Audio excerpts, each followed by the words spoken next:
Hello everyone and welcome back to a new video.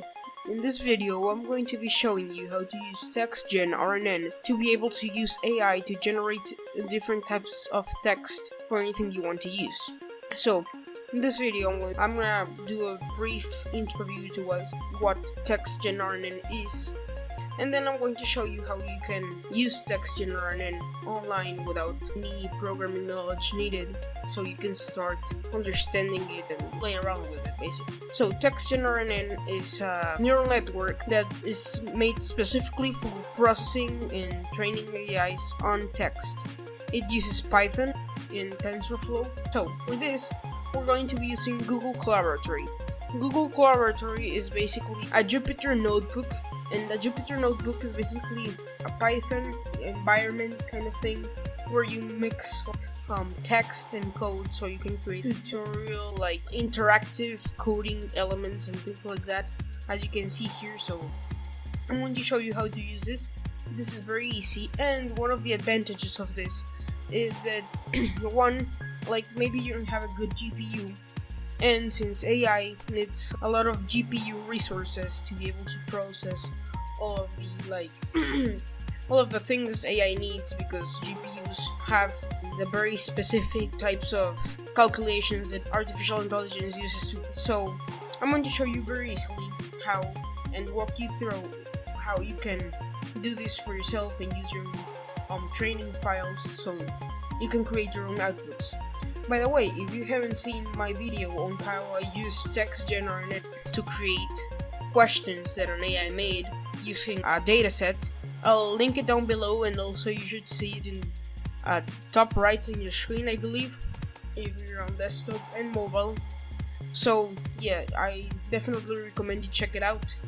So yeah, let's get started. So all of the links that we will be using, I will link down in the description. So this is an interactive TextGenRNN demo. So anyways, the first thing we're gonna want to do is head to that demo I'll leave in the description, and go to File and save as a copy in Drive. Then go to your Google Drive and open that copy. Why you need this is to be able to run all the examples and upload files and things, so you can have your own thing. It's very well explained, but I'll give you a walkthrough basically of how to do it. So here's the code that runs on Google Collaboratory using a GPU. To make sure you're using a GPU, since we will need a GPU, since it will accelerate the process a lot, go over to runtime, then go to change runtime type, and make sure that both Python 3 is selected here and the hardware accelerator is GPU. Okay, and then click save, and you're done. So now we will have to run the code. You will have to click here. You can also modify the code if you wish, like add comments and things like that. So just click here, and you should start doing this first, so it can initialize all the things it needs to run TextGenRNN. So once you do that, you're gonna head here, and you may want to change this to like adapt to your settings. So basically, I'll walk you through. This is word level model. I recommend you leave it all as default, except for certain things like the max length. Depending if you want to do characters, like just characters like ASCII text, I recommend you leave it like 30. But if you want to do words, or you should do between 5 and 10. Like, you should see how your dataset is and adapt to it. So let's say, since I'm doing questions here and those are going to be words, I'm gonna put like something like 10. Okay, the max number of words. This will change how fast the training goes. So you have that, and you should leave everything else here unless you know about this. You should leave it like that, and you should run it to apply the settings. It should give you the output over at the bottom. So now you have to upload your files. So to do this, you just have to go click on this files, and then click on upload. Now I'll just open it, and it says remind your uploaded files will get deleted. So yeah, keep in mind that anything you upload will get deleted in like I think 12 hours. So click on OK, and then here, once you upload your file, you're going to have to put the name of your file here. Since the name of my file is questions.txt, you should do the same here. So put your own the name of your file here, and then just run it. There. Okay. We are the music so makers. This will train the AI basically. So here it's basically gathering all the variables that you predefined earlier, so you don't have to touch anything here. You just run it, and depending on how big your training file is, it may take some time to like to process. So just keep that in mind. So I'm going to speed up the process here so you can see, and I'll also leave approximately how much time it took, so you know like how much time it will take for you. Keep in mind that the file I have here is about 16,000 lines or so it will take some time because of the big number of lines it has. So just wait.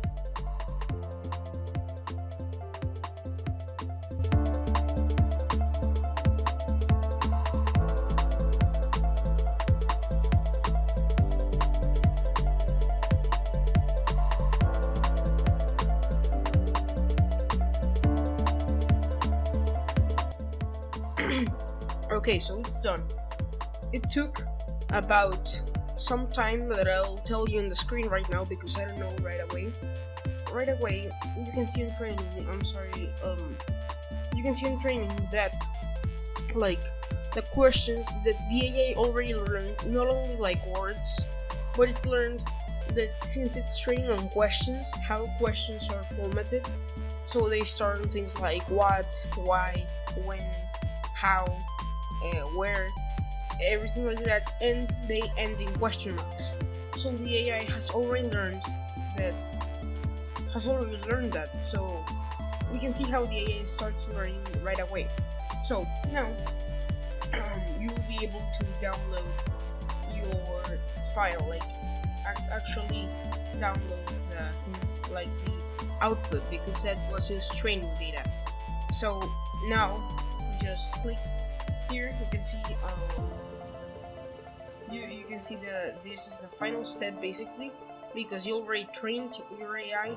Now you have to download what it will do. So okay, so it didn't take not even near as much as time as it took to train it, but we already have a file. It outputted 40 lines. Okay, so let's go through them and I'll show you. By the way, this probably has some NSFW things, so just take that in mind. A lot of they're very long, very long. So we'll just take a look at the shorter ones, because I won't read this huge thing. So NSFW warning, because from here I'll show you some things that may have not safe for work things in them. So here is the questions of text. As you can see, these are all questions that are scraped from Reddit. So what commercial totally sold you on a product, things like that. This is from r/askreddit. If you want to look at the video where I did this, you can see the video that I'll link either down in the description or in the top right, or both. And you can see this is the type of questions that you get. So they all start with what, has, what, if, why, and then like hypothetical questions and things like that. And all of them end in a question mark, and all of them have the starting words that like you would expect from in a question. So, and you can see certain things that the AI will also replicate, since it's the dataset it's learning from. Remember, this is like basically trying to emulate neurons like a human does. So it's trying to learn from what it sees. Basically, we can see words and then a slash and then another word, and this is what I've observed, at least with other times I've done this, is that the AI will replicate this, will replicate the question mark, and will replicate the starting words. Also, the AI will replicate the serious tags sometimes, and question marks and things like that. So now I'll show you the output so you can see what I'm talking about. So the first thing you can see is the question marks, as I told you. There are question marks in almost every question. You can see the other ones, it's already here. They all have the question marks. And the other thing you can see is the starting things. They will start with what. Then the hypothetical type questions, and then things like Reddit. Since it's taken from Reddit, it's obviously been said a lot in the dataset, and Redditors will be on the dataset a lot. So as you can see, this is also on the dataset a lot, Redditors and Reddit, because it's a dataset taken from Reddit. So you can see, it's saying all the things that were in the dataset. For example, 2020, since this was taken from a dataset between the time of 2019 and 2020. So we'll see that replicated, and like the parentheses, what. It even learned things like grammar, like instead of saying what is what and put an apostrophe and things like that. If I scroll, you'll see some of the slash thingies I said. Fine, go on. Again, you can see 2020. Okay, so the AI didn't replicate that, but as you can see, it's based on a lot of the things that were present in the dataset. So this is how you can get your own dataset, like your own thingy from an AI. Yeah, so if you enjoyed the video, be sure to subscribe and hit the bell button. I know this is said a lot, but I'm saying it basically because if you want to see more content like this, subscribing is the best way to both support me and also see more content like this in your feed. I recommend you watch the video I made, and also if you like this video, let me know by hitting the like button, commenting on what your use case is, like if you're using it for just for fun, and what type of things you are using the AI with, like if you're using it with questions, with sentences, with speeches, whatever thing you're using it for. And also like the video if you enjoyed, to let me know that you enjoy this type of things, and for me to do more things like this. Anyways, thank you, and see you on the next video.